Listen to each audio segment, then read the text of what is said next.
Hello,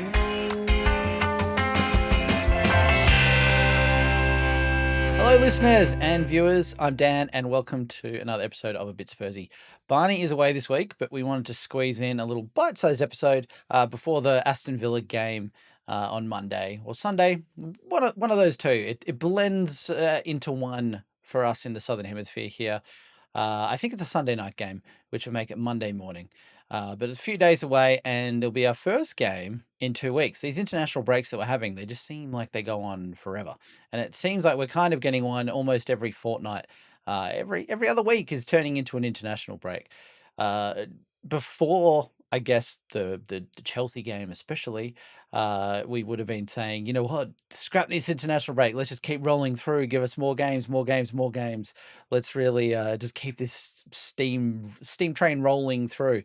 But now I think the international break has come at a pretty good time.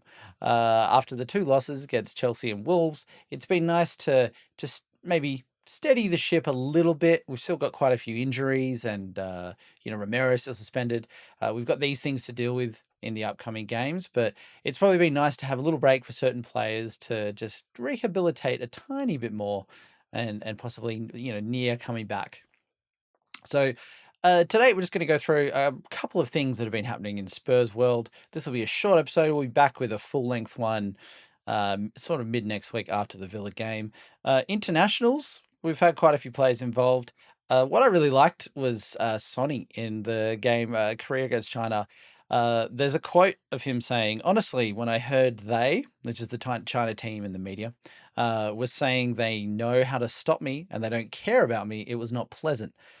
Sonny went on, I think he scored 2 goals and was involved in the third as well, including a header that he scored from a corner. Now, Sonny he's not known for his headers. We spoke a few weeks ago about how in the previous international break, the South Korea team, they put out footage of Sonny practicing his headers in training.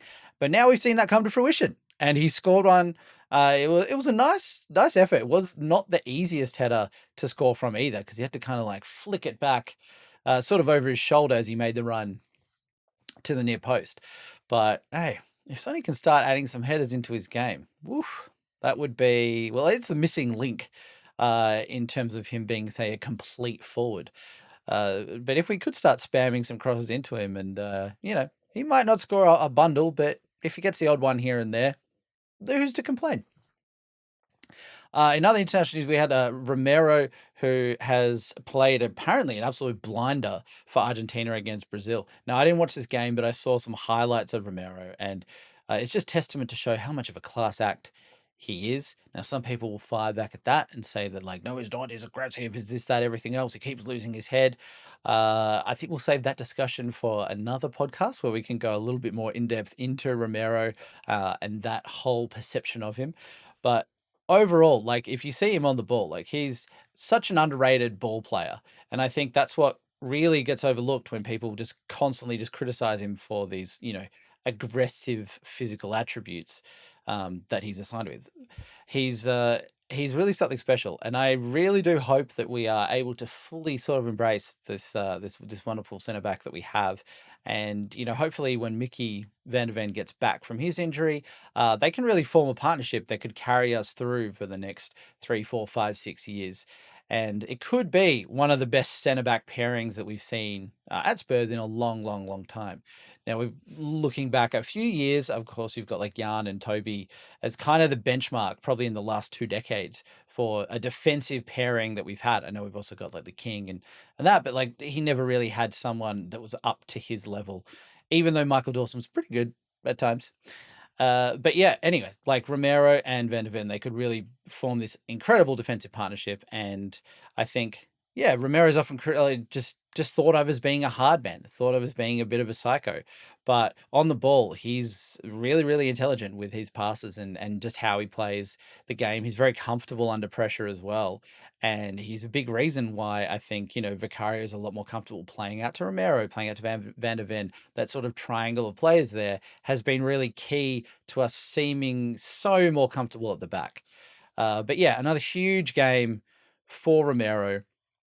He did tweet after the game, and this is translated using the Google Translate, which sort of comes in Twitter. So I don't know exactly how accurate this is, but his translated tweet goes such as, "What a team, by God! How not to feel identified with this band? Great.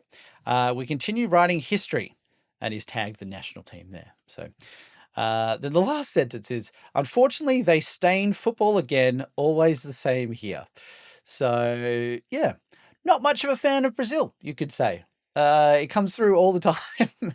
And I guess it also happens that in the Chelsea game, you saw the interactions he had with Thiago Silva at the start of the game, a little bit of back and forth there.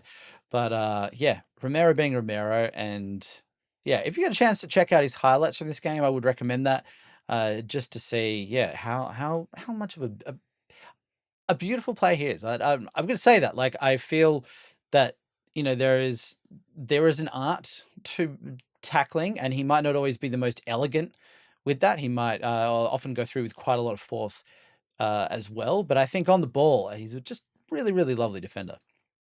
And I'm so glad that we've got him. Moving on. Everton, that's probably like the big news that happened in the last few weeks. Everton getting stung, having deductions and getting fined and all that for their transfer dealings.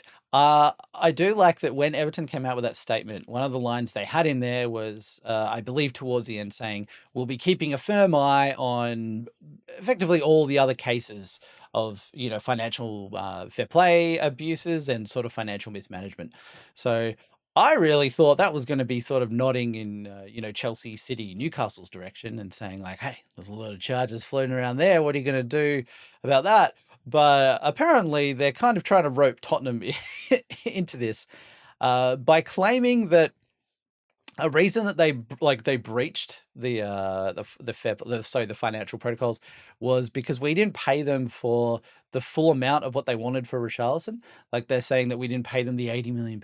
So I think we paid 60 or so in the end, but it just seems like a very I don't know. You really clutching at straws if you're saying like, well, the reason we broke protocols is because we sold this player and the team didn't give us as much as we wanted. We accepted a smaller amount, but if they paid us the full amount, then we would have been fine. So maybe it's their fault. This also apparently is having a bit of a flow-on effect on Delhi, and Everton would still owe us money if Delhi was to start playing more games for them. And I think Sean Dyche a couple of weeks ago started speaking about how Delhi could possibly be reintegrated into the Everton team there. But yeah, I think if they're calling out Spurs, we're not really going to start being kind and going like, "Yeah, you know what? Waive the 10 million fee for Delhi. That's fine. Just play him." So it will be interesting to see how that develops. Like, I don't think anything's going to come from, Everton's claims towards us. Like, that's just insane. But the bigger worry that we probably have is this Jermain Defoe controversy, which I think is from 2008, maybe 2009. And it's when he was sold from Spurs to Portsmouth. If you haven't seen this, basically what it boils down to is that as part of the deal, there was an unlicensed agent that was used to consult.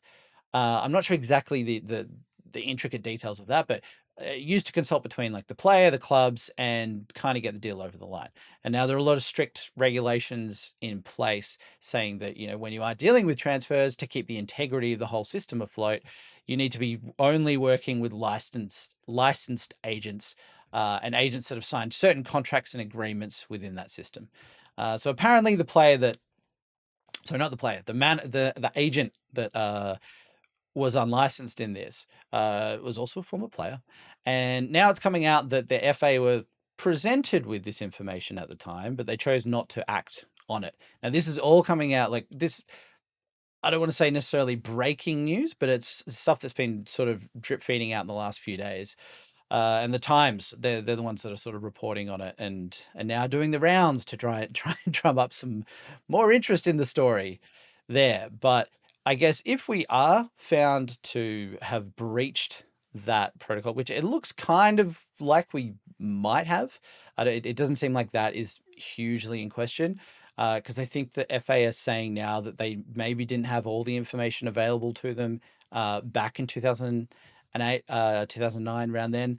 So if they've got more information now, they might reopen the case and have a look at things and see if there was some wrongdoing, which means that we could cop pretty hefty fines and penalties. I think Luton had a similar case at that time dealing with an unlicensed agent, and they ended up getting like docked 10 points or something and had a couple of 100,000 fines, something like that. So it could be quite significant.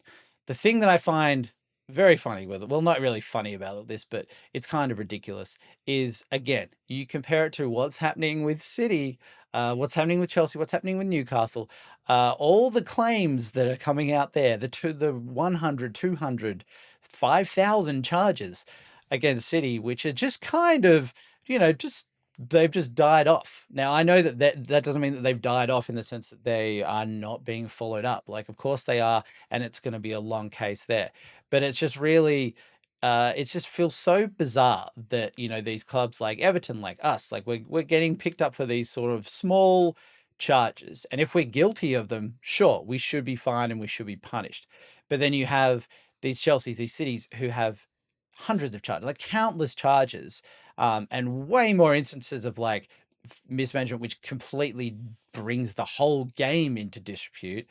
And we're just sort of bobbling along. And it's like, City probably go and win another Premier League now. How many years is it going to take for them to be punished? Then what happens there? Does that retroactively open up a huge can of worms? I think I was saying that, Leicester, they would be investigating legal action now that that Everton are being charged, because you could argue that if Everton didn't breach, whatever they've done there, Leicester could have stayed up in the Premier League. So you have to think, once the City charges end up coming out, God knows when, there's going to be a huge legal battle there with a whole slew of clubs demanding that, this resulted in them losing out on, tens or hundreds of millions of pounds.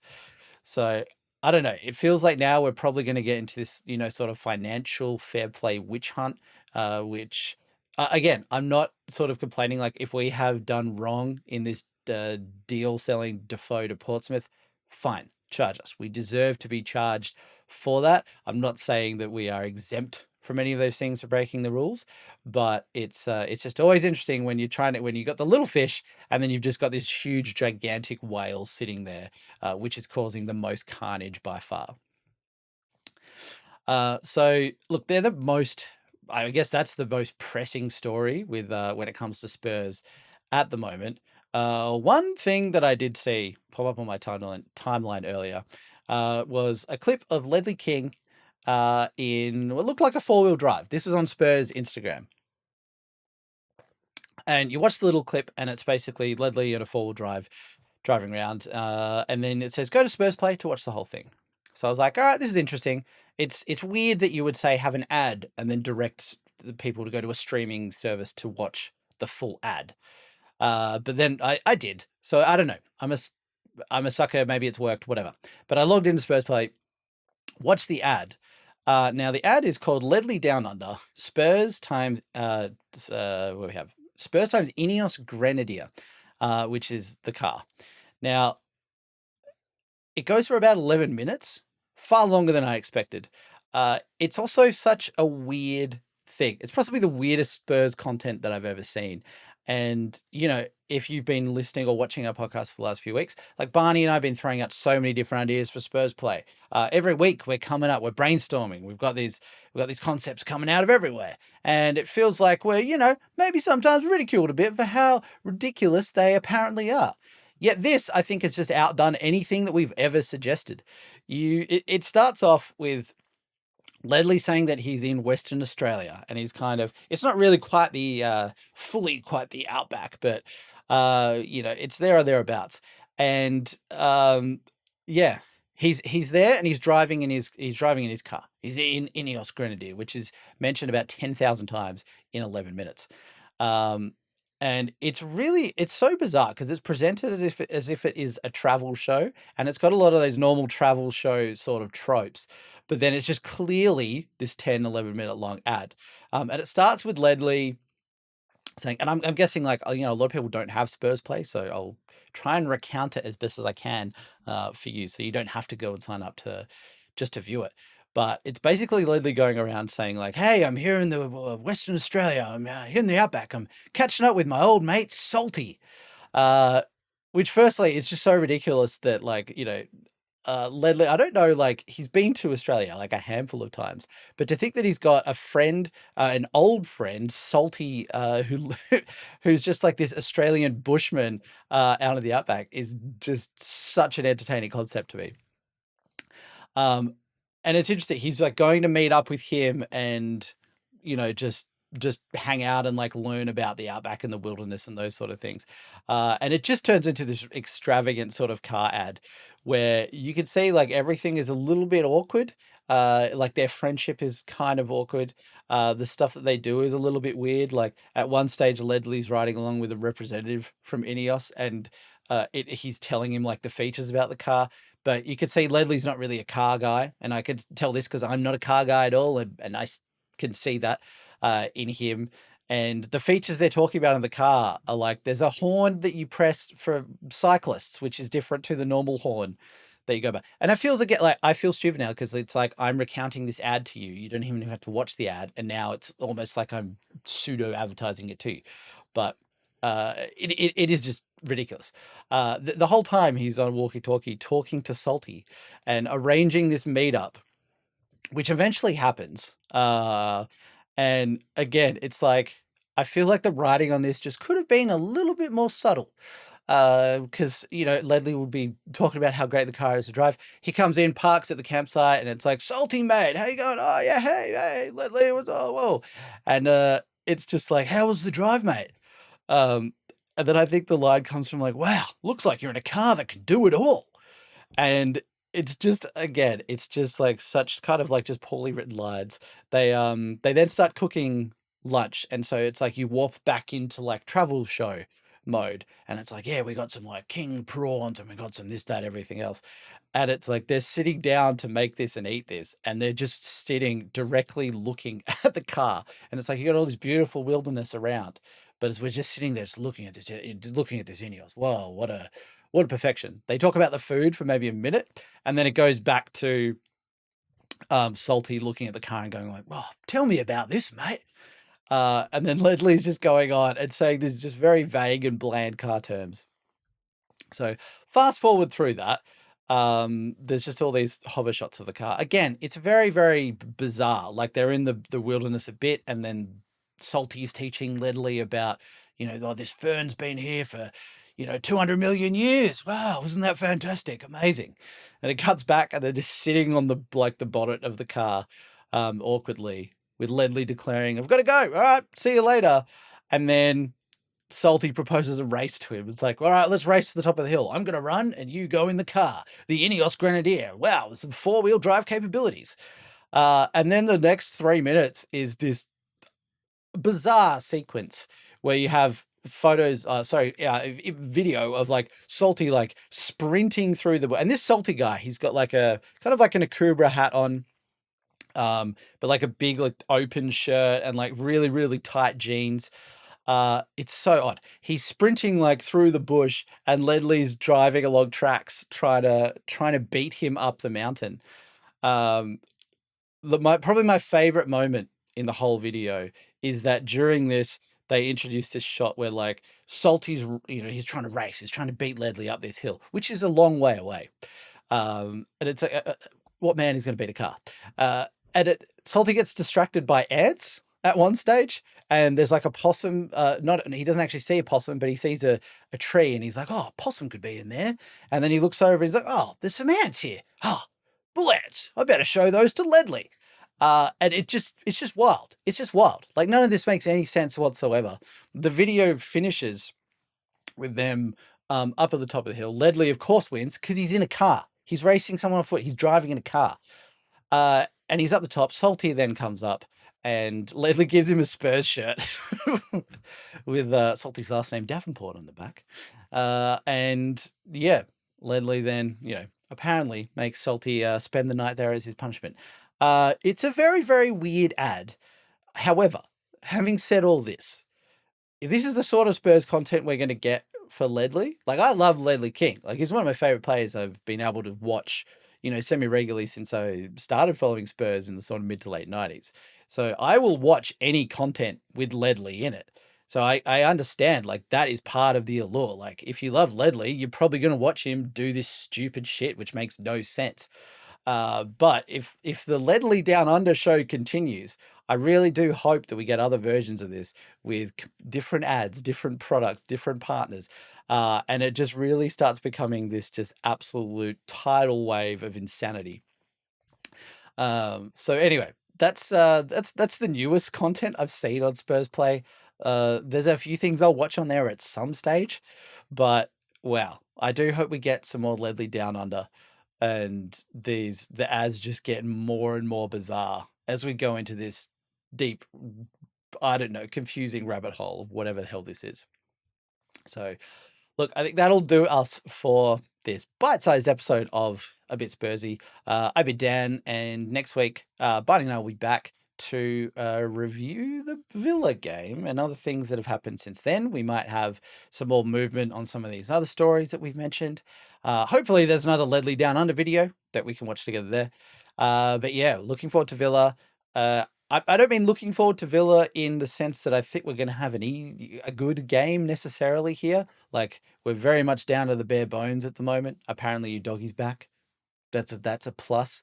That doesn't make up for the gaping hole in defense that we're going to have. So this could be a little bit of a tough watch, or it could be a tough result.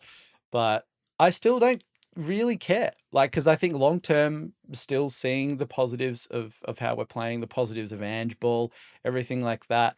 Like, we could have a couple of bumpy weeks here. We probably are going to have a couple of bumpy weeks, but it'd be nice to see just players start getting a bit more minutes. Like, Gio, I don't know how I feel about Gio. I would love to see him come back into the fray a bit. I'm not one of those people who think that he's that's still pining for him to succeed at Spurs, because I just don't know if that's going to happen. But Bentancur, I mean, that's someone who I don't think we should now just rush him back into this game and try and play him as a starter and kill him. And he's got such a big risk of like redoing his injury. I still think we should try and keep him to 30 minutes, maybe 45 max in this. But it's going to be really interesting to see again what lineup we go with, who's fit, who's available, and if we can squeeze something out of that game before we quite possibly get battered by City. But that's fine. It's fine. It's fine. I'm still very positive of where we're going, and looking forward to the future ahead. So thank you for joining me for this mini episode. I've been Dan, and come on, you Spurs.